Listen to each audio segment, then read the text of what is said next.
Azukrearen karamelizazioa temperatura aztertu izan da, eta gure hipotezia izan da, 1950 ailegatuta, azukrea karamelizazio temperatura gaindituko du eta azukrea karamelizatu dugu.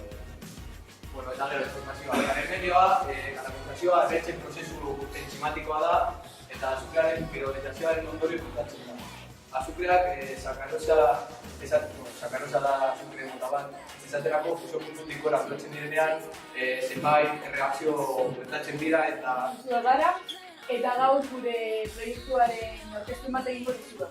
Gure proiektua zuitzagailua deitzen da, erreakzio hau hartuta, zua itzaltzeko duen gaitasuna.